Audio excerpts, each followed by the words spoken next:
पंडित प्रवर दौलत राम जी द्वारा रचित छठी ढाल लक्षण संग्रह भेद संग्रह चल रहे हैं हमारे।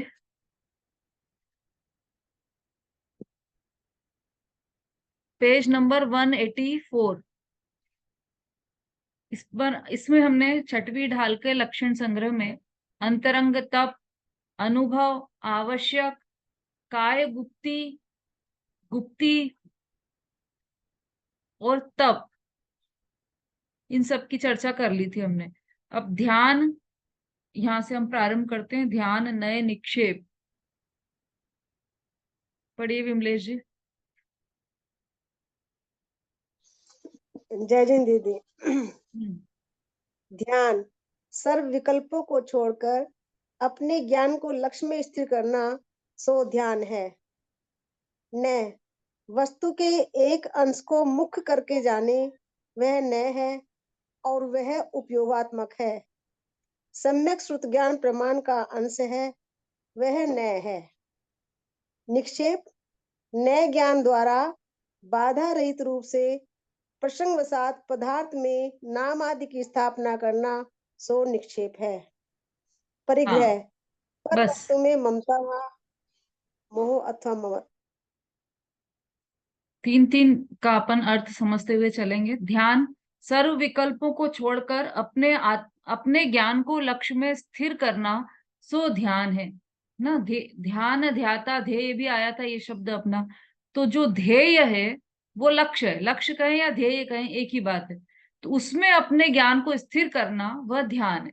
ध्येय में अपने ज्ञान को स्थिर करना वह ध्यान है। और ध्यान कैसा होता है? ध्यान निर्विकल्प होता है, विकल्पों से रहित होता है, वह ध्यान होता है। उसके बाद है नय।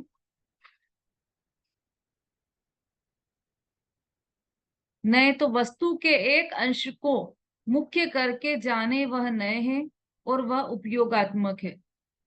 मतलब कोई भी एक वस्तु है, उसके एक अंश को ही मुख्य करके जाने तो वह नय है। इसमें एक हाथी का उदाहरण भी दिया था अपन ने कि किसी ने उसके केवल पैर को पकड़कर ये कहा कि हाथी तो खंबे जैसा है, तो वह मिथ्या एकांत हो गया। सम्यक एकांत कैसा होगा कि जब उसने पूरे हाथी को जाना तो उसने ये जाना कि हाथी खंबे जैसा भी है, हाथी सूपड़े जैसा भी है, हाथी दीवाल जैसा भी है, हाथी रस्सी जैसा भी है। ऐसा जब भी लगा उसमें तो उसने पूरी वस्तु का ज्ञान किया। लेकिन एक वस्तु के एक अंश को मुख्य करके कहा कि हाथी दीवाल जैसा भी है, मतलब उसके पेट पर हाथ लगा कहा कि हाँ हाथी दीवाल जैसा भी है। तो ये क्या हो गया? नए, मतलब ज्ञान में किसी एक वस्तु को मुख्य करके जानना वह नय है। ऐसे ये तो उदाहरण हुआ। आत्मा के संबंध में कि ज्ञान वाला आत्मा, दर्शन वाला आत्मा, ऐसे अलग अलग धर्म को मुख्य करके कहा, अलग अलग गुण को मुख्य करके कहा। यह आत्मा नित्य है, तो ये एक एंगल से कहा। एक नए से, किसी नए से आत्मा नित्य है। आत्मा अनित्य है, तो ये पर्याय दृष्टि से आत्मा अनित्य है। तो उस समय पर्याय दृष्टि को मुख्य करके कहा कि आत्मा अनित्य है।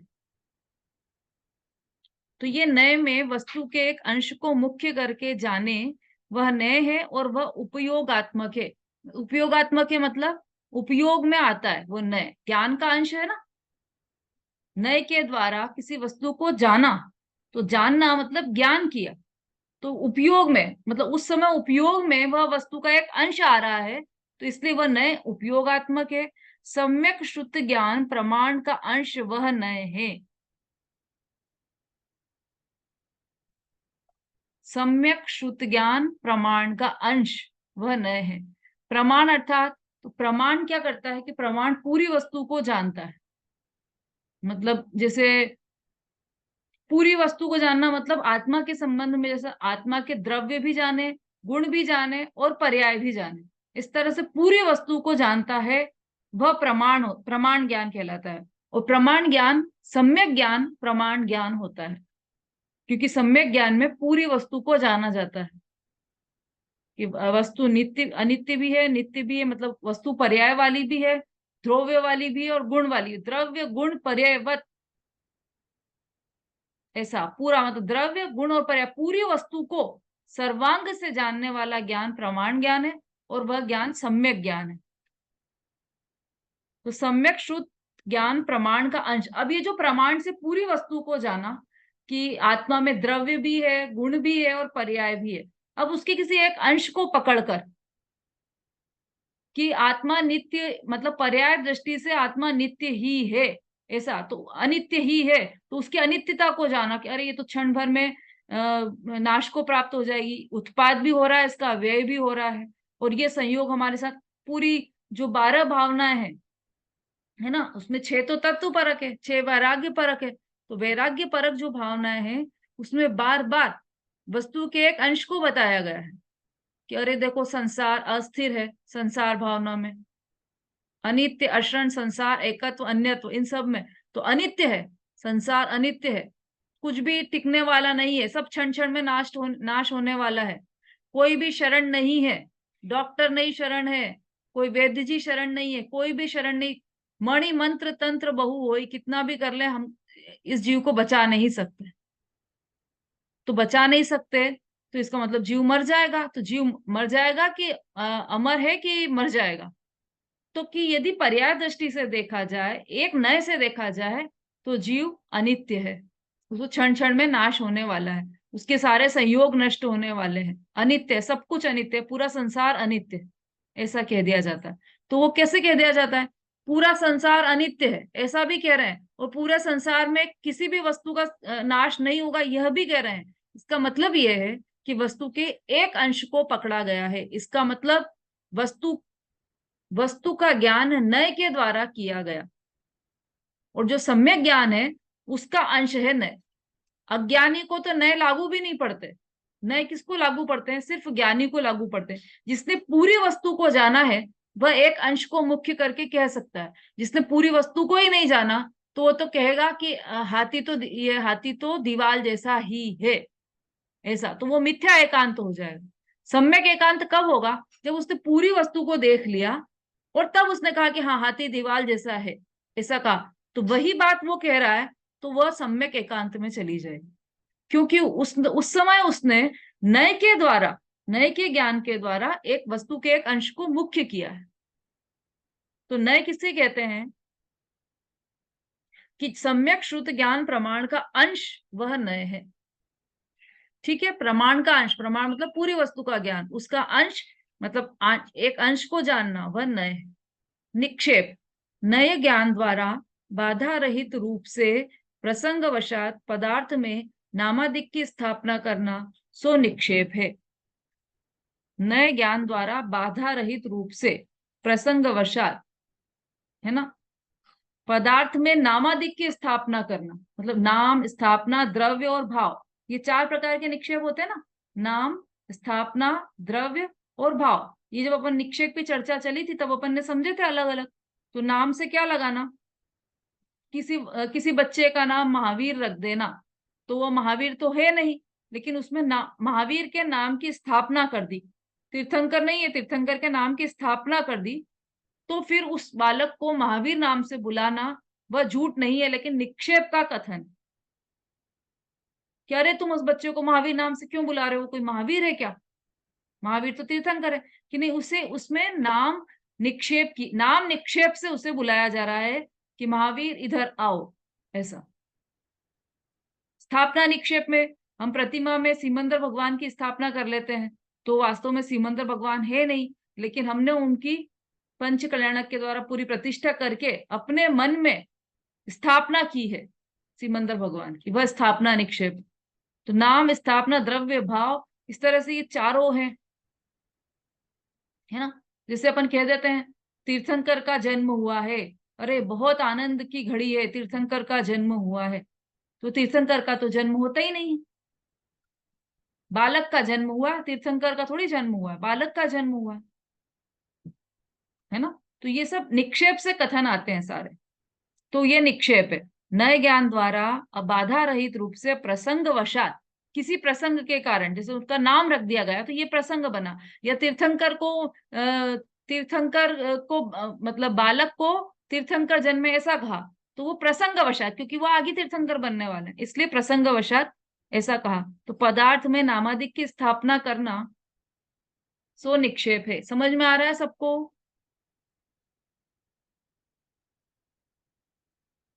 ज्यादा जल्दी जल्दी तो नहीं चल रहा?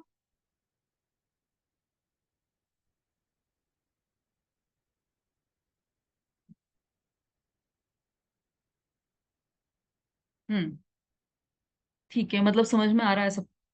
निक्षेप के बाद अब आगे पढ़िए।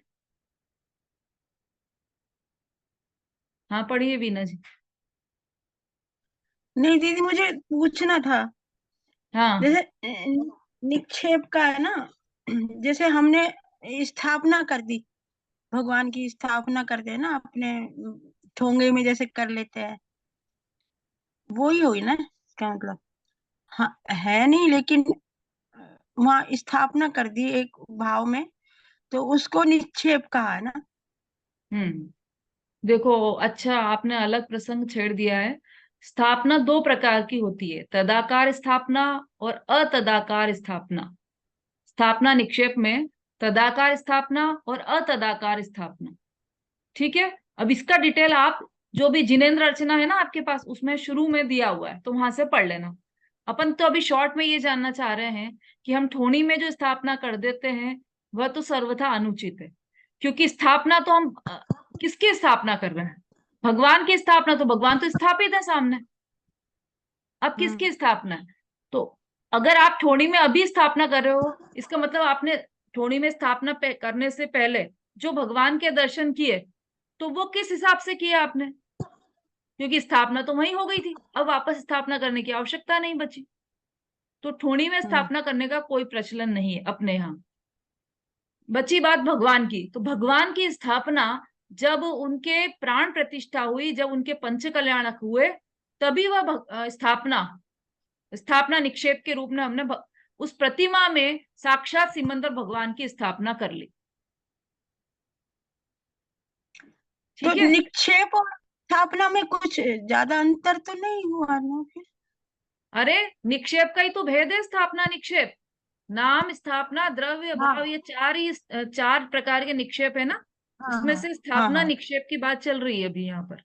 तो स्थापना निक्षेप में हमने भगवान को, सिमंदर भगवान की स्थापना अभी जो प्रतिमा सामने है उसमें की, तो ये स्थापना निक्षेप से हम उनको सिमंदर भगवान मानते हैं। वो है तो नहीं, वास्तव में देखा जाए तो प्रतिमा तो जड़ है, उद्गल द्रव्य है कि चेतन द्रव्य? हाँ मतलब प्रतिमा, बात को समझना है बस। प्रतिमा पुद्गल द्रव्य है या चेतन द्रव्य है? पुद्गल। और सिमंदर भगवान? चेतन। हाँ, हमने अचेतन में चेतन की स्थापना की और ये माना कि साक्षात भगवान ही है वो। और जिन मंदिर समो शरण के समान माना जाता है, समो शरण, जैसे समो शरण ही लग रहा हो, जिनेन्द्र भगवान बैठे हो साक्षात समो शरण में, इस तरह से हम उनकी विनय करते हैं। तो किस लिए? कि हम स्थापना निक्षेप के द्वारा यह कार्य करते हैं। अब नेक्स्ट पढ़िए सरिता जी।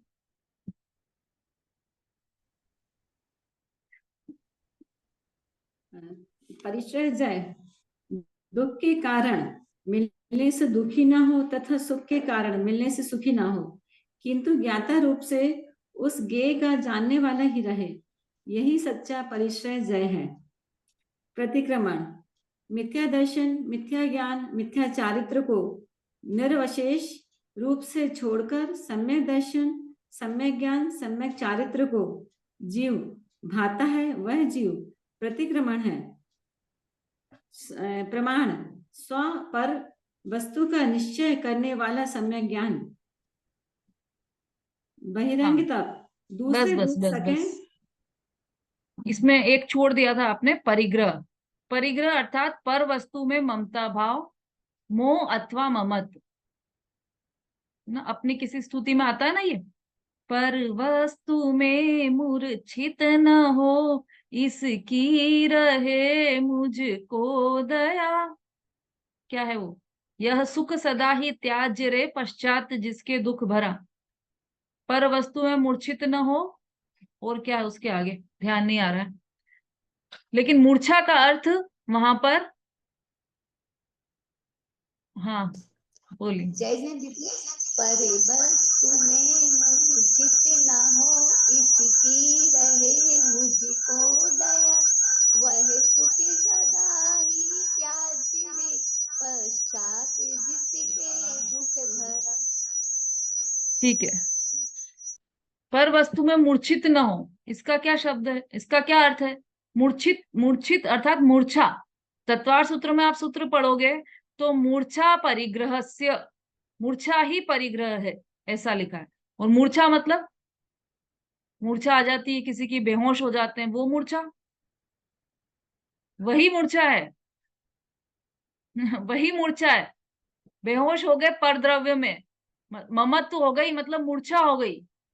मूर्छा ही परिग्रह है, और मूर्छा का अर्थ है ममत्व, तो परिग्रह ममत्व ही है। तो यहाँ पर वस्तु में ममता भाव, मोह अथवा ममत्व है ना। देखो आप चक्रवर्ती हैं तो कितनी कितनी रानियों को छोड़कर दीक्षा ले लेते हैं। 24 तीर्थंकर हुए, जितने भी तीर्थंकर हुए, सबने पूरे राज्य पाट को छोड़कर और दीक्षा ले ली। हजारों रानियों को छोड़कर दीक्षा ले ली। तो छोड़कर दीक्षा ली तो ऐसे वो छोड़ना बाहर में छोड़ना नहीं हो, वास्तव में तो उसमें ममत्व ही छोड़ना होता है। ऐसा नहीं होता है कि छोड़, वैसे तो छूटे छुटाए पड़े हैं, वो तो अलग अलग ही है, कहा एक में एक हो गए हैं क्या? वैसे छूटे छुटाए हैं वो तो। स्त्री, हजारों रानियां सब छूटी छुटाई हैं, लेकिन उनके प्रति ममत्व का त्याग करना, वह हुआ कि संसार त्याग दिया, संसार छोड़ दिया, वह संसार छोड़ना कहलाता है। तो वास्तव में पर वस्तु में ममता भाव, मोह अथवा ममत्व, वही परिग्रह। ठीक है, नेक्स्ट परिशहजय। दुख के कारण अर्थात मिलने से दुखी न हो तथा सुख के कारण मिलने से सुखी न हो, किंतु ज्ञाता रूप से उस ज्ञेय का जानने वाला ही रहे, वही सच्चा परिशहजय है। देखो इसमें प्रश्न हो सकता है एक, कि दुख का कारण मिलने से दुखी न हो, चलो ये तो हमने मान लिया, लेकिन सुख का कारण मिलने से तो सुखी हो। हाँ, दुख का कारण मिलने से दुखी नहीं होंगे, इतना हम कर सकते हैं, लेकिन सुख का कारण मिलने से तो सुखी होंगे ही सही ना। अब सुख का कारण क्या? पहली बात तो किसी का ये प्रश्न भी हो सकता है कि आत्मा सुख का कारण है, तो सुख का कारण मिलने से तो हम सुखी होंगे ना, उसके लिए तो हम सारा प्रयास ही कर रहे हैं कि सुखी हो। और बाहर में भी यदि कोई सुख का कारण मिले, हमारा तो जीवन ही पूरा इसके लिए है कि सुख आत्म को हित है, सुख सो सुख आकुलता बिन बिन कहिए। मतलब पूरा कोई भी जीव हो, वो जितने भी जीव हैं तीन लोक में, सब जीव दुख से डरते हैं और सुख चाहते हैं। तो हम भी सुख चाहते हैं, सुख की सामग्री मिलेगी तो हम सुखी क्यों नहीं होंगे? कि उस सुख की बात नहीं है, आत्मा के सुख की बात नहीं है यहाँ पर, तथा कथित सुख की बात है, जिसे हम संसारी जीव सुख कहते हैं, उस सुख की बात है, वास्तविक सुख की बात नहीं है। पर जो सुख तो है नहीं, सुख का कारण तो है नहीं, लेकिन फिर भी हमने जिसमें सुख मान रखा है, उस सुख की बात है। तो वो मतलब वो क्या हुआ कि साता की सामग्री और असाता की सामग्री, इष्ट संयोग और अनिष्ट वियोग, ये दोनों। तो मतलब अनिष्ट वियोग हो गया तो सुखी हो जाएंगे हम, इष्ट का संयोग हो जाएगा तो सुखी हो जाएंगे हम। और दुखी में इससे उल्टा कर लेना कि इष्ट का वियोग हो गया तो हम दुखी हो जाएंगे, अनिष्ट का संयोग हो गया, अनिष्ट मतलब से बुखार आ गया, हम नहीं चाहते, वो अनिष्ट है हमारे लिए, और फिर भी बुखार आ गया तो हम दुखी हो जाते हैं। और इष्ट का संयोग मतलब बिल्कुल स्वस्थ हो शरीर, या हमारे मन लायक पूरा परिवार मिल जाए, हमें परिजन मिल जाए, या लाखों रुपए की लॉटरी लग जाए, तो हम सुखी हो जाएंगे। क्यों? क्योंकि हम इष्ट में, इष्ट के संयोग में हम सुखी हो रहे हैं। लेकिन इष्ट के संयोग में सुखी नहीं होना, अनिष्ट के संयोग में दुखी नहीं होना, ये कौन कर सकता है? ये तो केवल मुनिराज ही कर सकते हैं, क्योंकि मुनिराज परिशह जयी होते हैं। और किंतु ज्ञाता रूप से उस ज्ञेय का जानने वाला ही रहे, उसको इष्ट अनिष्ट माने ही नहीं, बस ज्ञेय रहे, मतलब ज्ञाता रहे उसके, कि कोई शेर आकर उनके पैर खा रहा है, सियालनी आकर उनके पैर खा रही है, तो अरे ये कितनी दुष्ट है, पिछले जन्म का बदला इस जन्म में ले रही है, और ये मेरा पूरा शरीर खा रही है, और इसके बच्चे को भी ले आई, दोनों मिलकर खा रहे हैं मेरे शरीर को, उसके प्रति द्वेष हो जाए तो वो मुनिराज नहीं, उसके प्रति ज्ञाता रहे, उसको केवल ज्ञेय मतलब जानने योग्य जाने। ऐसा नहीं कि उनको पता ही नहीं चला, वो तो अपने आत्मा के ध्यान में लीन थे, उनको पता ही नहीं चला कि पैर पैर वो खा रही है, ऐसा नहीं है। उनके ज्ञान में पूरा क्लियर हो रहा है कि वो कोई सियालनी आई है और वो उस शरीर को खा रही, पूरा जान रहे हो।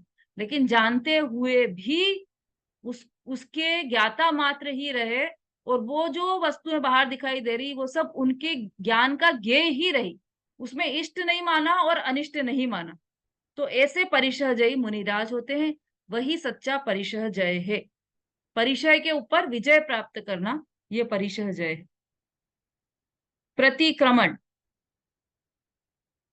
ये पढ़ लिया ना। मिथ्या दर्शन, मिथ्या ज्ञान, मिथ्या चारित्र को निरवशेष रूप से छोड़कर सम्यक दर्शन, सम्यक ज्ञान, सम्यक चारित्र को भाता है, वह जीव प्रतिक्रमण है। ये नियम सार के आधार से यहाँ पर लिखा है कि प्रतिक्रमण क्या है।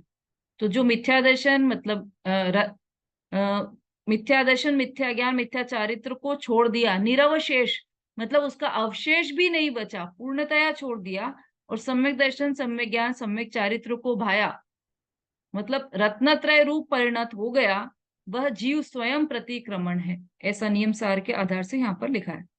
प्रमाण, स्व पर वस्तु का निश्चय करने वाला सम्यक ज्ञान, वह प्रमाण है। ठीक है, नए और प्रमाण, नए, निक्षेप और प्रमाण तीनों की आ गई परिभाषा यहाँ पर। तो प्रमाण किसे कहा? कि अपना और पर वस्तु का दोनों का निश्चय करने वाला जो ज्ञान है, तो वो ज्ञान तो सम्यक ज्ञान है, कि हाँ ये निश्चय है कि ये पर है और ये स्व है। हम निश्चय कर पा रहे हैं कि नहीं कर पा रहे हैं? हमने तो पर को ही स्व समझ लिया है, हम इतना भी निश्चय नहीं कर पा रहे हैं कि स्व कौन है और पर कौन है। तो इसलिए हमारा ज्ञान जो है वो मिथ्या ज्ञान है। लेकिन सम्यक ज्ञान में यह वस्तु निश्चित हो जाती है कि यह वस्तु स्व है और यह वस्तु पर है, तो वह ज्ञान प्रमाण ज्ञान कहलाता है। वही, हाँ चलिए आगे पढ़िए।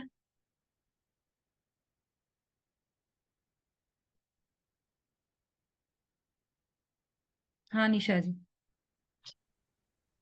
जय जैन दीदी।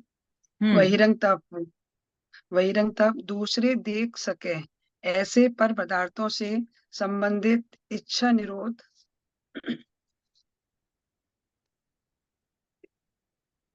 अनुगुप्ति, मन की ओर उपयोग ना जाकर आत्मा में ही लीनता, महाव्रत, निश्चय रत्नात्रय पूर्वक तीनों योग, मन वचन काय तथा करने कराने अनुमोदन के वेद सहित हिंसादि 5 पापों का सर्वथा त्याग। जैन साधु मुनि को हिंसा, झूठ, चोरी, अभ्रम और परिग्रह, इन 5 पापों का सर्वथा त्याग होता है। रत्नात्रय, बस, रत्नात्रय। बहिरंग तप दूसरे देख सके ऐसे पर पदार्थों से संबंधित इच्छा निरोध। दूसरे देख सके ऐसे पर पदार्थ नहीं, दूसरे देख सके ऐसे पर पदार्थों से संबंधित इच्छा निरोध। ऐसा कॉमा वहां आएगा, वहां नहीं आएगा। मतलब अपने दिमाग में कॉमा आप लगाओगे सेंटेंस में, तो कॉमा ऐसे नहीं आएगा दूसरे देख सके ऐसे पर पदार्थों से फिर कॉमा आए संबंधित इच्छा निरोध, वह बहिरंग तप है, ऐसा नहीं है। दूसरे देख सके ऐसे पर पदार्थों से संबंधित इच्छा निरोध, वह बहिरंग तप है। कितने हैं बहिरंग तप? 14 है ना? कौन कौन से? 14। धन धान दास दासी, तो धन दास दासी, हम्म 14। बोलिए सरिता जी। दीदी वो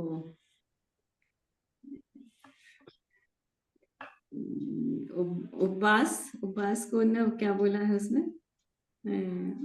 अनोदर, विवेक, वृत्ति परिसंख्यान, विविक्त संयासन, रस परित्याग और काय कलेश। ये अंतरंग तप है या बहिरंग तप है? बहिरंग तप है दीदी ये। और अंतरंग तप कौन सा है? अंतरंग में प्रायश्चित, विनय, वैयव्रत, स्वाध्याय और व्युत्सर्ग, ध्यान, ये 6 है। बिल्कुल ठीक। तो ये जो अंतरंग तप बताया ना अभी, तो ये स्वाध्याय आप घर में बैठ के अंदर स्वाध्याय कर रहे हो कि नहीं, किसने देखा? प्रायश्चित, विनय, वैयाव्रत, स्वाध्याय, विसर्ग और ध्यान, तो ये आपके अकेले के करने की चीज है, अंतरंग तप। और बहिरंग तप में क्या हुआ कि बाहर भी सब लोगों को दिख रहा है कि ये तप कर रहे हैं। तो अनशन, अवमोदर्य, वृत्ति परिसंख्यान, रस परित्याग और काय क्लेश, ये 6 बहिरंग तप हैं। तो ये सब बहिरंग तप दूसरे देख सके ऐसे पर पदार्थों से संबंधित इच्छा निरोध है ना। पर पदार्थों से संबंधित इच्छा निरोध मतलब भोजन ग्रहण नहीं किया, भोजन की इच्छा होते हुए भी मतलब भोजन की इच्छा का निरोध किया, तो ये अनशन हो गया। भूख लगते हुए भी इच्छा से कम भोजन किया, तो ये इच्छा का निरोध हुआ। तो ये सब इच्छा निरोध तो बाहर भी दिखाई दे रहा है, इसलिए इसे बहिरंग तप कहा। मनोगुप्ति, ये तो कल भी आ गया था हमारे, मन की ओर उपयोग न जाकर आत्मा में ही लीनता होना, ये मनोगुप्ति है। महाव्रत, निश्चय रत्नत्रय पूर्वक तीनों योग, मन, वचन, काय तथा करने कराने अनुमोदन के भेद सहित हिंसादिक 5 पापों का सर्वथा त्याग। करने कराने अनुमोदन के भेद महाव्रत सहित, किसे कहा? निश्चय रत्नत्रय, निश्चय रत्नत्रय सहित होगा। पहली बात, महाव्रत जब भी होगा निश्चय रत्नत्रय सहित होगा। तीनों योग तो मन, वचन, काय के योग सहित, और करने कराने अनुमोदन के भेद सहित हिंसादिक 5 पापों का। सबसे सीधी बात यह है कि हिंसादिक जो 5 पाप है उसके अपोजिट कर दोगे तो महाव्रत कहला जाएंगे। हिंसा का अपोजिट तो हिंसा, अहिंसा महाव्रत। झूठ का अपोजिट सत्य, सत्य महाव्रत। चोरी का अपोजिट अचौर्य महाव्रत। कुशील का अपोजिट परिग्रह महाव्रत। कुशील का अपोजिट ब्रह्मचर्य महाव्रत। और परिग्रह का अपोजिट, परिग्रह का अपोजिट अपरिग्रह महाव्रत, अपरिग्रह महाव्रत या फिर परिग्रह त्याग महाव्रत, दोनों बोला जा सकता है। तो ये पंच महाव्रत के नाम ही 5 पापों के अपोजिट दिए, तो इसलिए 5 पापों का सर्वथा त्याग वो हो गया महाव्रत। अब इसमें ये निश्चय रत्नत्रय पूर्वक होगा, मन, वचन, काया के योग पूर्वक होगा, और कृतकारित अनुमोदना पूर्वक होगा। आगे पढ़िए मंजू जी। दीदी किताब नहीं है मेरे पास। निशा जी पढ़िए। रत्नात्रय, निश्चय, सम्यक दर्शन, ज्ञान, चारित्र, वचन गुप्ति, बोलने की इच्छाओं को रोकना अर्थात आत्मा में लीनता, शुक्ल ध्यान, अत्यंत निर्मल वीतरागता पूर्ण ध्यान, शुद्ध उपयोग, शुभ अशुभ राग द्वेषादि से रहित आत्मानु सही नहीं है थोड़ा सा उसमें, आत्मा की चारित्र परिणति, हाँ कुछ मिस्टेक दबा हुआ है।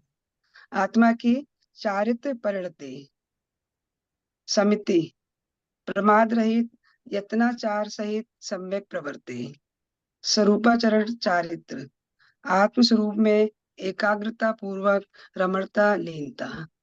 हाँ देखिए इसको जल्दी जल्दी देख लेते हैं अपन। रत्नत्रय, निश्चय, सम्यक दर्शन, ज्ञान, चारित्र, ये रत्नत्रय है। मुख्य रत्नत्रय के हिसाब से ये बात है ना। तो व्यवहार, सम्यक दर्शन, ज्ञान, चारित्र भी रत्नत्रय ही है, लेकिन यहाँ मुख्य है। तो ये निश्चय सम्यक दर्शन के साथ जो रत्नत्रय प्रवर्त रहा है वो व्यवहार रत्नत्रय है ना। उसमें आया ना, मुख्योपचार दुभेद यो बड़ भागी रत्नत्रय रिसे।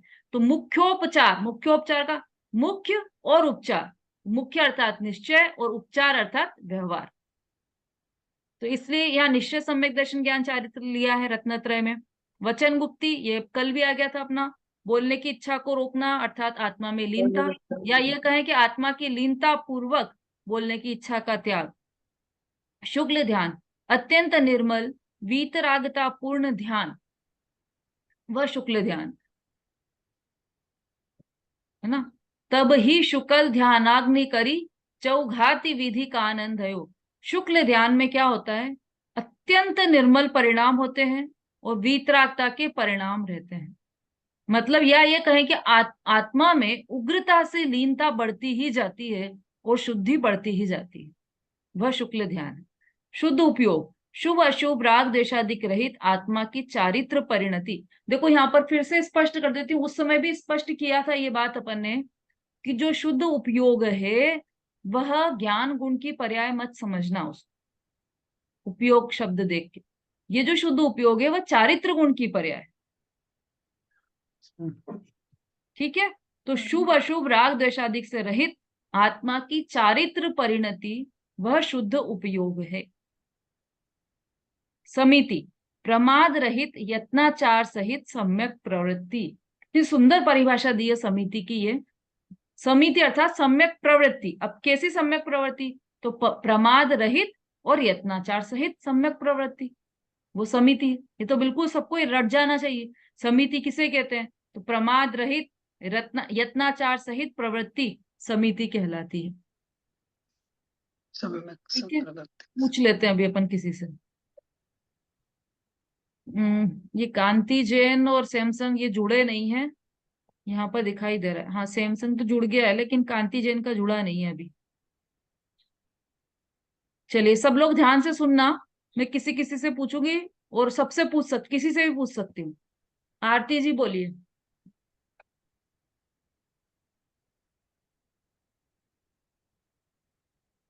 प्रमाद रहित यत्नाचार पूर्वक सम्यक प्रवृत्ति को समिति का है। बिल्कुल ठीक है। वंदना जी।